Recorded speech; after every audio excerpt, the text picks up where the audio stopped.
And you must remember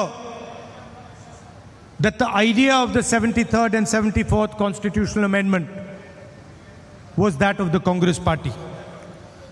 ഈ ചരിത്ര മുഹൂർത്തത്തിൽ നാം ഓർക്കേണ്ടത് ഭരണഘടനയുടെ 73ഉം 74ഉം വരുന്ന പരിച്ഛേദങ്ങൾ, ആ മാറ്റങ്ങൾക്ക് നേതൃത്വം നൽകിയത്, ഭേദഗതികൾക്ക് നേതൃത്വം നൽകിയത് ഇന്ത്യൻ നാഷണൽ കോൺഗ്രസ് ആണ് എന്നുള്ളത് ഈ ചരിത്ര മുഹൂർത്തത്തിൽ ഓർക്കേണ്ടതാണ്.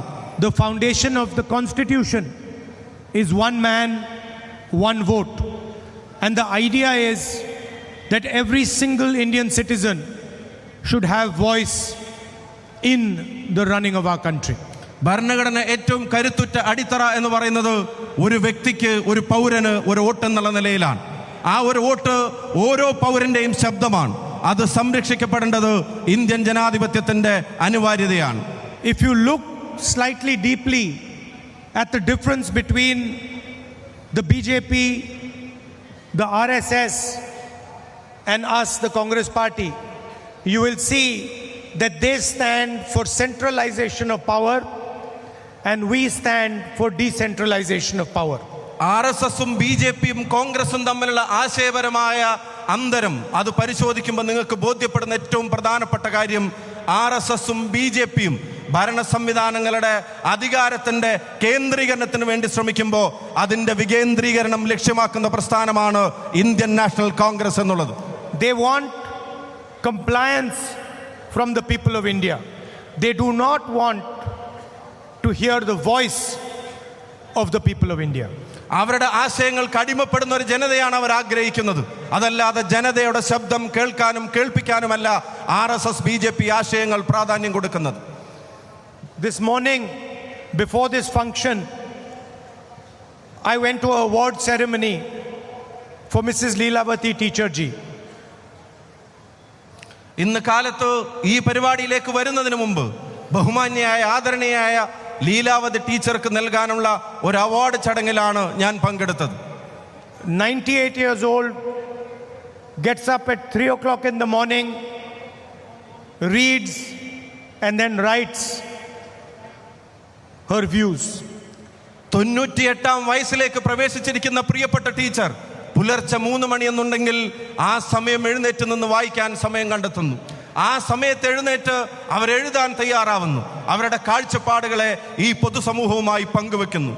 One of many people who have defended the voice of Kerala, the voice of the different types of people in Kerala, different traditions in Kerala. മലയാളത്തിന്റെ വൈവിധ്യങ്ങളുടെ ശബ്ദത്തെ, മലയാളത്തിന്റെ സാംസ്കാരികമായ വൈവിധ്യങ്ങളെ അതിനെ സംരക്ഷിക്കാൻ വേണ്ടി പോരാടിയ ഉറച്ച ശബ്ദമായിരുന്നു പ്രിയപ്പെട്ട ലീലാവതി ടീച്ചർ എന്നുള്ളത് നമുക്ക് എല്ലാവർക്കും അറിയാം.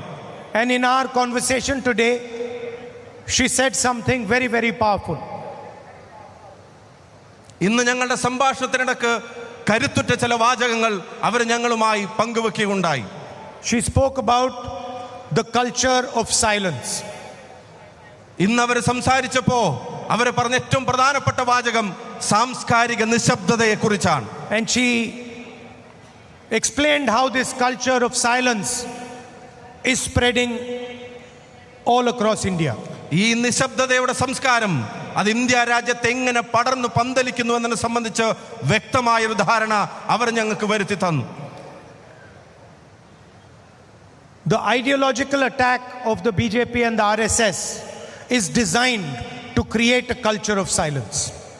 ആശയപരമായി ഈ സാംസ്കാരിക നിശബ്ദതയെ അതിനെ അടിച്ചേൽപ്പിക്കാനും നിർമ്മിക്കാനുമുള്ള ആ ശ്രമങ്ങളാണ് BJPയും RSSും രാജ്യമെമ്പാടും നടപ്പിലാക്കിക്കൊണ്ടിരിക്കുന്നത്. They want India to remain silent, India not to express itself, and they want to deliver all the wealth of our country to a few limited business houses. India നിശബ്ദമായിരിക്കണമെന്ന് അവർ ആഗ്രഹിക്കുന്നു.